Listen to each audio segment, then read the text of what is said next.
Hello guys, it's TZK, and today we have another dev diary from Tripwire. This is the third dev diary, basically going into more detail about what we can expect when the game releases. And we're not going to be watching the whole thing, I'm going to be pausing in between, so if you want to see the whole thing I will leave it down below. But there will be a lot of pausing, a lot of commentary, so if you do want to watch the whole thing without my commentary, then of course I'll leave the original below. But without further ado, let's see what we can find.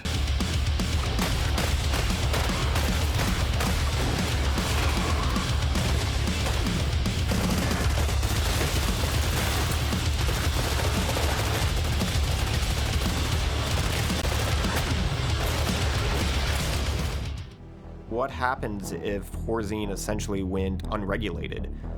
What if it was this awful company but really successful, and there was no checks and balances, and they only continued to grow in power? So instead of it being this post-apocalyptic world where people are just barely... Okay, we got some new images here that we've seen. So this is city streets, what we saw yesterday or the day before. You've already, seen all the images for that. I've made a video on it already. We've got some new cinematics here of clots hanging. Interesting. We've seen this earlier too. This was, I think it was I forget what the map's called now, but it's like a Horzine facility. And this is the whole world as Ed remember in the first trailer. Looks pretty interesting. Apocalyptic world where people are just barely hanging on in society. We thought it'd be a little bit more interesting to go dystopian. Gadget Guru Luna. So we've got challenges and stuff. I don't know if it's just me, the HUD. Apart from the other HUD here, like this stuff looks interesting. Like, this looks a lot more changed. Looks like something out of RoboCop or something. Like, the game. We thought it'd be a little bit more interesting to go dystopian. It's very interesting. I don't know what TGT means. Monolithic, brutalist shaped language of Horzine, and take that shaped language into Zeds. I've got a lot of history with the game, from working with Killing Floor 1 to working with Killing Floor 2, coming from the community and understanding what made those games special. The jump to number 3 now is significantly more than from 1 to 2. We have a lot. Actual gameplay here as well of the actual city streets. So yeah, it looks a lot more darker. City Streets was a very bright map in the closed beta, but now it's a proper dark. We actually got graffiti on the walls and stuff. Special. The jump to got graffiti and like grit all over the place. Looks so much better. Number 3 now is significantly more than from 1 to 2. We have a lot more interaction with the levels themselves. We're thinking of ways for the player to use the environment to their advantage more, give the player more opportunity to do things that will affect the outcome, and give them opportunities to try it a different way. See, talk about the HUD as well. I'm not sure if I'm a fan of this. Like, it just sticks out like a sore thumb. You got mission, travel to R&D lab, which is another map, by the way. But yeah, it kind of sticks out like a sore thumb here, like really, because it's a bit like covering basically this half of the screen. I don't know. It's just, in my opinion, I'd probably remove that or make it smaller. To try it a different way the next time they play that same map again. There are quite a few challenges, especially around music. We're trying to figure out how to update music, how to have it be a dynamic music system so it feels more scored, but still kind of maintain that metal driving thing that people expect out of Killing Floor. Yeah, I love the soundtrack. I actually really liked the opening soundtrack here. I love this.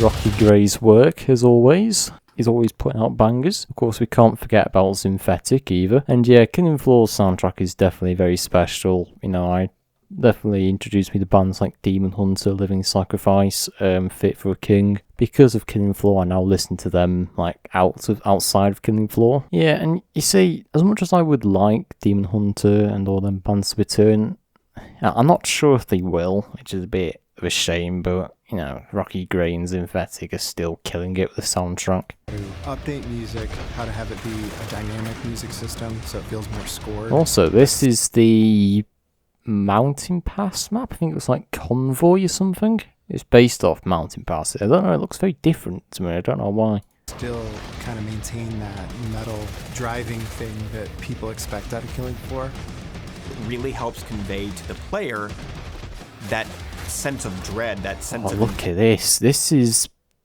Convoy here. I remember playing this. It was very dark, but you've actually got like the sunrise here. Oh my god.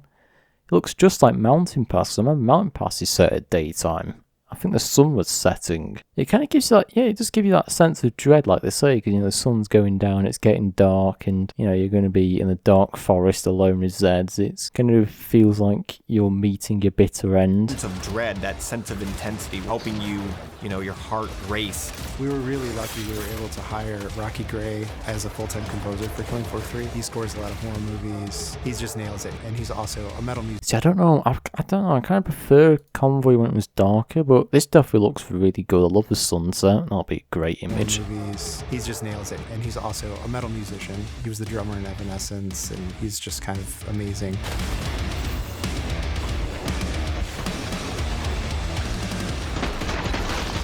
We definitely try and keep with natural sounds, like animal sounds, creature sounds, but also layering in, you'll often layer in rocks being crushed and kind of gate it in with the voice so that we can get these aggressive qualities, clicky This looks like some kind of but Black still Forest. based on something It's that interesting. was originally created by air moving past vocal cords.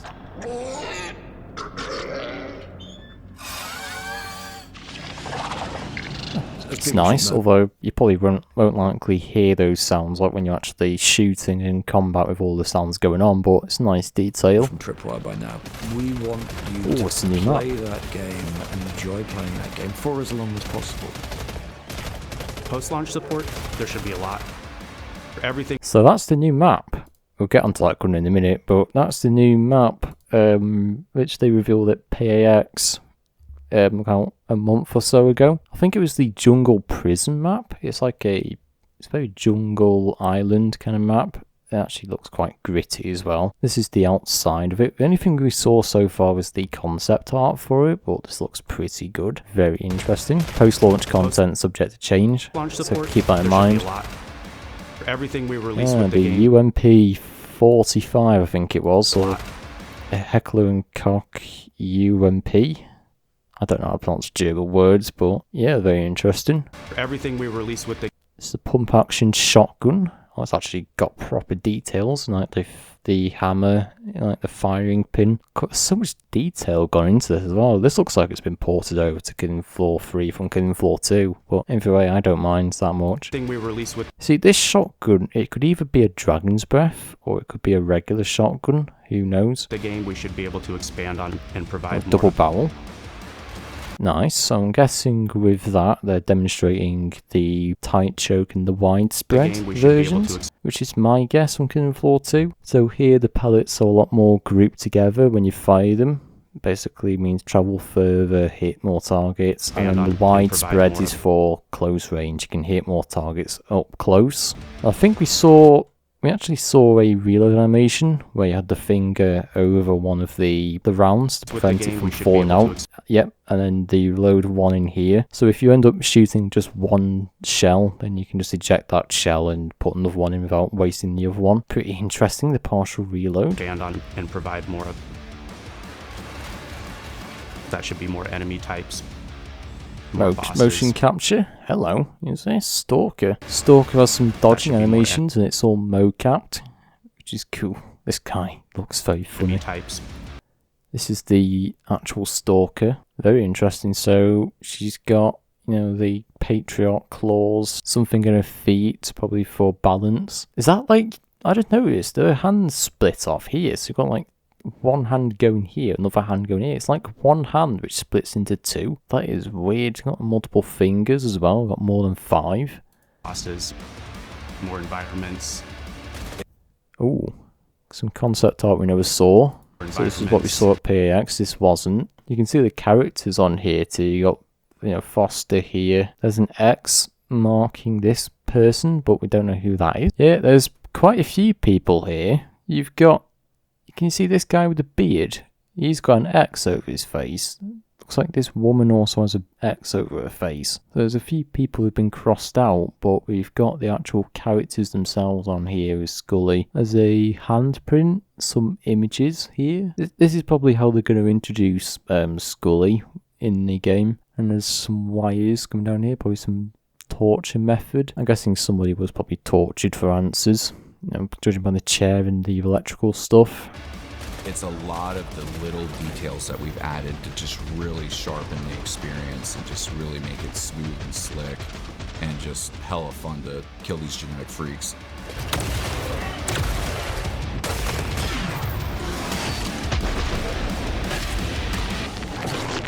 Looking good. Looking very good. I'm looking forward to these new weapons, you know, the maps, the Scully, Stalker. And so one more thing, we've also got a Monster Mixes MireCyst, which is the cyst mixed with the Mire. This was like a short, like just video showing off how the sounds were made for it. And yeah, this guy uses a lot of mustard, so if you like mustard originally, then you probably won't.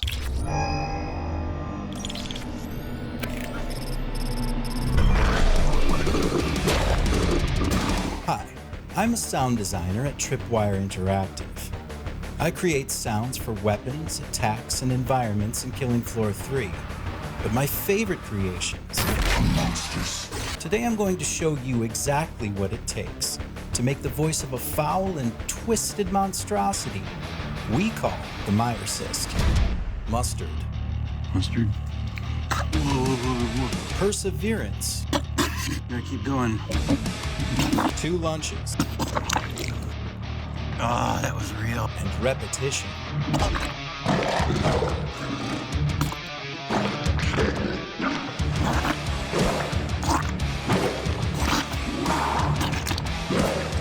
Thank you for joining me today. I hope you found this video enlightening. Disturbing.